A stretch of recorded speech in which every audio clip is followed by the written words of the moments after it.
Salam inspirasi. Hidup kita tidak akan mengalami satu kemajuan jika kita tidak mengizinkan diri untuk berubah menjadi lebih baik, tepat seperti yang diinginkan.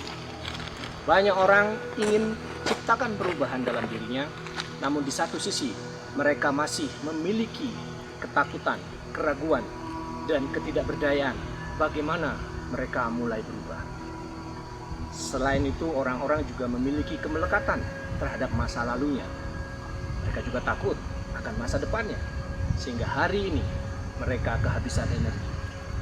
Mungkin ada orang sebagian menghabiskan energi mereka 60% ke masa lalu mereka, di mana mereka takut akan pengalaman buruk yang pernah mereka alami. Mereka takut jika bisnisnya gagal kembali. Mereka berpikir bahwa keluarganya tidak mampu.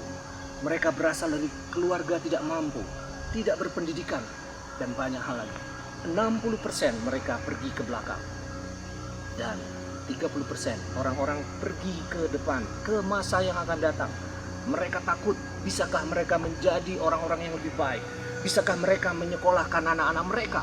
Bisakah mereka memberikan sesuatu yang terbaik buat diri dan orang-orang yang dicintai? Dan faktanya, hari ini mereka hanya memiliki 10% energi. Itulah sebabnya banyak orang hidup segan, mati tak mau. Ketika diadakan satu perubahan, mereka mengingat 60% ke belakang dan mereka takut 30% ke depan. Pemirsa semua, hari ini saya memiliki sebuah kisah. Kisah sebuah pohon yang berada di samudera yang luas. Hanya ada satu pohon. Anda tahu kisahnya? Pohon ini pada satu ketika berada di sebuah kepulauan yang dikelilingi oleh lautan yang sangat luas. Hanya ada satu pohon besar di kepulauan itu. Dan pada suatu hari, daun-daun yang ada di pohon itu mulai jatuh, mulai berguguran satu persatu. Dan apa yang dipikirkan oleh si pohon tersebut? Si pohon mulai merasa cemas. Ia mulai menghitung setiap hari, setiap saat. 1 daun gugur, 2 daun gugur, 3, 10, 20, 80, 100, 200, dan seterusnya. Hingga pada satu kondisi, terbanglah seekor burung dan hinggap di dahan. Kemudian si burung bertanya kepada si pohon, "Wahai pohon, kenapa kamu nampak begitu bersedih dan cemas?" Si pohon menjawab, "Hai burung, tidakkah engkau melihat bahwa banyak daun-daunku yang mulai berguguran dan rontok jatuh di bawah sana? Dan sebentar lagi aku akan mati," kata si pohon tersebut kepada burung. Dan hebatnya, si burung dengan sangat bijaksana memberikan kata-kata sangat menginspirasi bagi si pohon. Anda ingin tahu kata-kata apa yang disampaikan oleh si burung? Pesan pertama si burung, ia mengatakan, "Wahai pohon, kamu belum pernah melihat di dunia ini dan di mana-mana pohon memiliki satu kodrat bahwa daunnya pasti akan rontok. Tapi kamu hanya berada di sini sendirian. Dan ketika kamu mengalami keguguran, daun-daunmu jatuh, kuning, coklat, layu, berjatuhan, kamu mulai ketakutan. Padahal hukum pohon, dia akan berguguran dan berjatuhan." Demikian kata si burung. Kemudian si pohon mulai berpikir, "Apalagi saran kamu buat aku?" kata si pohon. Kemudian si burung melanjutkan, "Coba kamu hitung berapa banyak daun-daun yang masih berada di dahan dan di ranting." Kemudian si pohon mulai menghitung di dahan-dahannya. 1, 2, 3, 4, 5, dan seterusnya. Sampai 100, 200, 400, 500, 600, 1000. Dan kemudian si burung mengatakan, "Wahai pohon, tidakkah engkau sadar bahwa masih ada ribuan daun di dahan dan di ranting? Tapi mengapa kamu mulai cemas dan takut?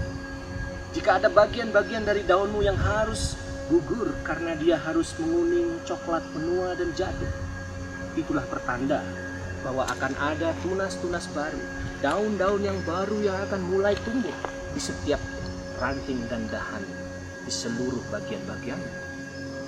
Dan di sanalah pohon mulai berpikir, wahai burung, benar adanya seperti yang kamu katakan. Demikian pula dengan hidup kita. Banyak orang ketakutan ketika mereka kehilangan sesuatu dalam hidupnya. Untuk mana pada akhir final hidup kita, semua akan kita tinggalkan di sini. Seperti daun-daun tadi yang harus runtuh, harus berguguran. Namun dalam hidup ini, mungkin saja orang akan ditinggalkan pasangannya, ditinggalkan kekasihnya, ditinggalkan keluarga mereka. Dan ingatlah, jika sesuatu harus terjadi, jika sesuatu harus jatuh, harus lepas, harus berguguran, Tuhan mengatakan bahwa Ia sedang menyiapkan sesuatu yang lebih baik, sesuatu yang lebih bagus dari ranting, dahan, daun sebelumnya.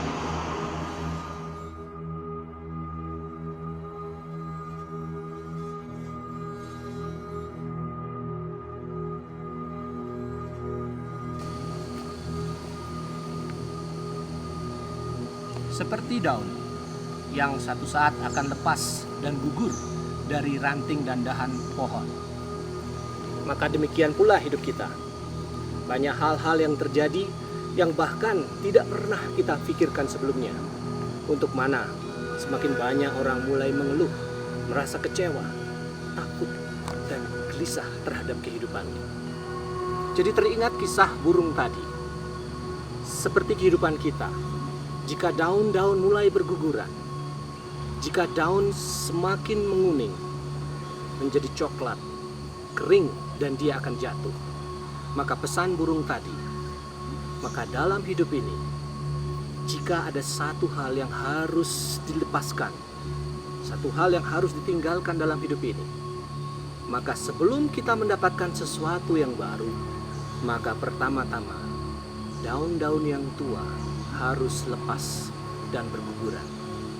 Hanya ketika daun itu lepas, hanya ketika daun itu jatuh, di sanalah ada satu kesempatan di mana tunas dan daun-daun muda baru yang bisa tumbuh di setiap ranting dan dahan, yang otomatis membuat pohon itu tumbuh menjadi lebih hijau, lebih indah. Demikian pula rencana Tuhan. Kita tidak pernah tahu apa yang akan terjadi, tapi Tuhan mengatakan, jika sesuatu harus ditinggalkan, jika sesuatu harus lepas dari dalam diri kita, dalam hidup kita, dalam lingkungan kita, maka ada satu pesan yang Tuhan berikan. Belajarlah untuk melepas, belajarlah untuk ikhlas, lepaskan semua.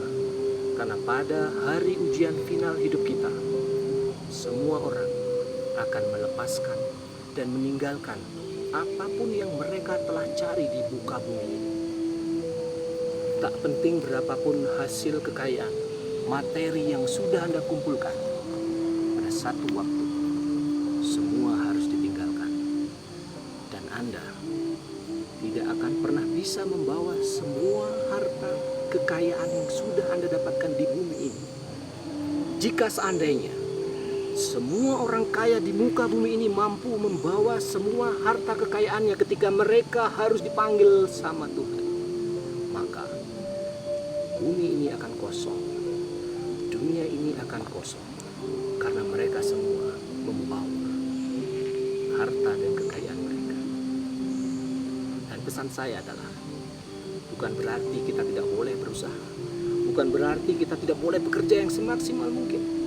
Lakukan tugas Anda, buat goal dalam hidup Anda, lakukan yang apa bisa Anda lakukan, dan sisanya serahkan kepada Tuhan.